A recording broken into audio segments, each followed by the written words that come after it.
I'm Pastor Cyndi McDonald, and I just wanted to say thank you for all the ways that you have welcomed me here at McKendree United Methodist Church.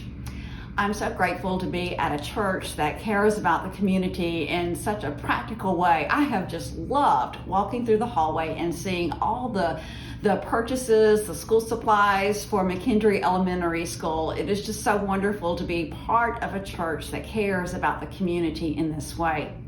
I've always loved the beginning of the school year and that hope and excitement of the new year. I'm excited that this week we'll do a blessing of the backpacks and invite our children to know that God is with them throughout this coming year.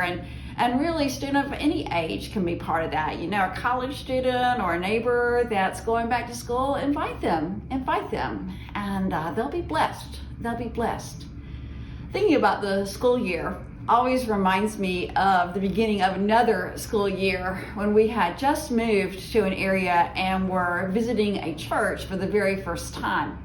We walked in and there was this row of empty seats, and so Ed and I sat with the boys, Matt and Mark, between us, because you never know when you're going to have to, nudge a kid.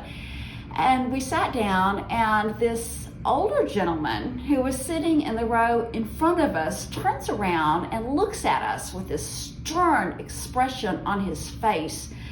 And I knew in that moment we must have done something wrong. Maybe he was about to tell us that we were sitting in somebody else's row. But there he was looking at us very sternly, and he locked eyes with our youngest son, Mark. And he says to Mark, "Young man," and I just thought to myself, oh my goodness, Mark has bumped him or done something when we came in and I didn't even notice. And he looks at Mark and he says, "Young man." And Mark answers, "Yes." He's not sure what's going on either. And this older man says, "Young man, are you reliable? You can only sit there if you are dependable." And Mark squeaks out another yes, that he's reliable, he's trustworthy.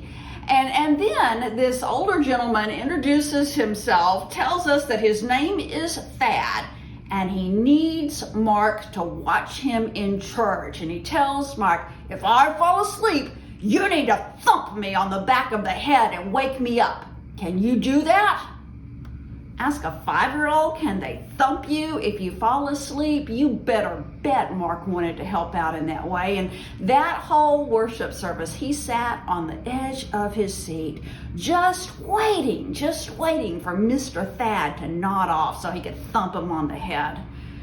And the next week, that's the church that Mark and Matt wanted to go to. And yes, they knew exactly where they wanted to sit. They wanted to sit behind Mr. Thad, so if he fell asleep, they could thump him on the head. We sat behind Mr. Thad and his wife Judy for the next 3 years. And even after Matt and Mark realized that Thad was not going to fall asleep in church, they still wanted to sit behind Mr. Thad, because they knew that Mr. Thad welcomed them, that there was a place for them. We had come into that church so nervous, not knowing what to expect, and Mr. Thad let us know immediately that we were welcome. We might have some guests this week, and we might have people that you don't recognize. After all, it is a combined service, one service at 11, and there'll be people that may be at a service that you're not used to or who've been visiting online and are joining us that way. And if you see someone that you don't recognize, I would encourage you to say, "Help me with your name." That's much better than, "I don't know you," or "Are you a visitor?" You just help me with your name. I want to know who you are. You could tell somebody, "I'm glad to see you. I'm glad to see you." Or you could tell someone, "Young man or young woman, if I fall asleep, thump me on the head. Can you do that for me?" However is your way. I'm thankful for you. I hope you will let people know that they are welcome. I'm thankful for you. I thank you for the ways you've welcomed me and Ed, and the ways that you welcome parents and children in the community and help parents and children in the community. I'm thankful for you and grateful to be your pastor.